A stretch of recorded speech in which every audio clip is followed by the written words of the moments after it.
વડોદરામાં કોર્પોરેશને ગોત્રીમાં આવેલ મંગલમ હોસ્પિટલને સીલ કરવાનું નાટક કર્યું હોવાનું સામે આવ્યું છે અને જેમાં મંગલમ હોસ્પિટલને તંત્ર દ્વારા સીલ કરવામાં આવી હતી। ત્યારે મંતવ્ય ન્યૂઝના રિયાલિટી ચેકમાં સામે આવ્યું છે કે હોસ્પિટલને સીલ કરી હોવા છતાં ઓપીડી ચાલુ જોવા મળ્યું હતું। સાથે જ હોસ્પિટલમાં અમુક રૂમ જ કોર્પોરેશને સીલ કર્યા હોવાનું પણ સામે આવ્યું છે। તો મીડિયાને રિયાલિટી ચેક કરતા હોસ્પિટલ સ્ટાફ દ્વારા રોકવામાં પણ આવ્યા હતા। આ હોસ્પિટલમાં પાર્કિંગની જગ્યા છોડી નથી। અહીં આવેલ દર્દીઓ રોડ પર વાહનો પાર્ક કરતા જોવા મળ્યા હતા। તેમજ મંગલમ હોસ્પિટલમાં એન્ટ્રી અને એક્ઝિટ દરવાજા પણ એક જ છે અને ફાયર સેફટીના પૂરતા સાધનો પણ નથી। જો હોસ્પિટલમાં કોઈ દુર્ઘટના ઘટે તો મોટી સંખ્યામાં જાનમાલને નુકસાન થઈ શકે છે। વડોદરા કોર્પોરેશને ગોત્રીમાં આવેલ મંગલમ હોસ્પિટલને સીલ કરવાનું માત્ર નાટક કર્યું છે। મંતવ્ય ન્યૂઝના રિયાલિટી ચેકમાં સીલ માર્યા બાદ પણ ઓપીડી ચાલુ હોવાનું સામે આવ્યું છે। તો કોઈ મોટી દુર્ઘટના સર્જાશે તો જવાબદાર કોણ, તે સૌથી મોટો સવાલ ઉભો થઈ રહ્યો છે। મીડિયાને રિયાલિટી ચેક કરતા હોસ્પિટલ સ્ટાફે રોક્યા પણ હતા। તો હોસ્પિટલમાં પાર્કિંગની પણ જગ્યા નથી છોડી રોડ ઉપર દર્દીઓ તેમના વાહન પાર્ક કરી રહ્યા છે। જો વાત કરવામાં આવે મંગલમ હોસ્પિટલમાં તો એન્ટ્રી અને એક્ઝિટ દરવાજા પણ એક જ છે।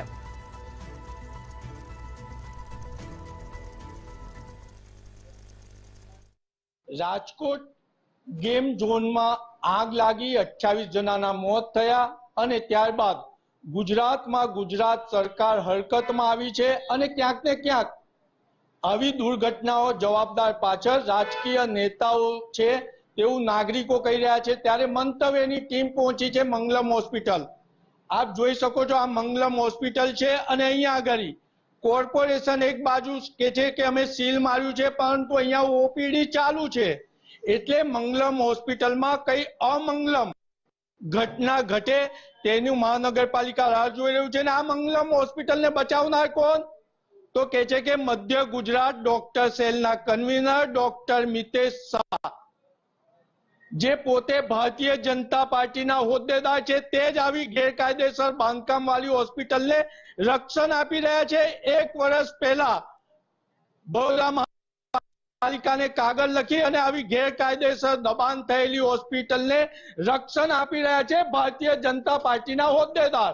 એટલે કહી શકાય કે આ મંગલમ હોસ્પિટલમાં કોઈ અમંગલમ ઘટના થશે, કોઈ પેશન્ટનો જાન જશે તો જવાબદાર કોણ?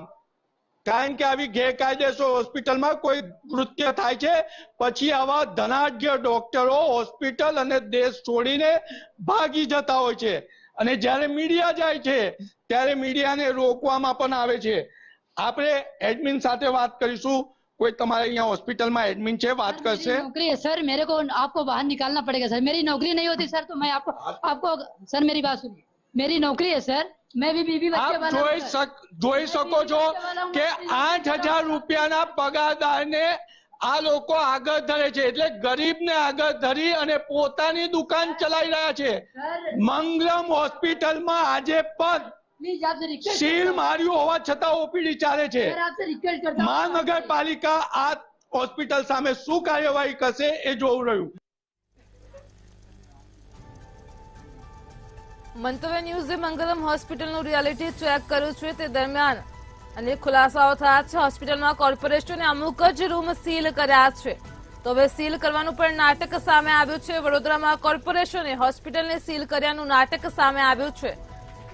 મંતવ્ય ન્યૂઝના રિયાલિટી ચેકમાં મોટો ખુલાસો થયો છે। હોસ્પિટલમાં કોર્પોરેશને અમુક જ રૂમ સીલ કર્યા હતા। હોસ્પિટલમાં સીલ કર્યા બાદ ઓપીડી પણ ચાલુ હતી।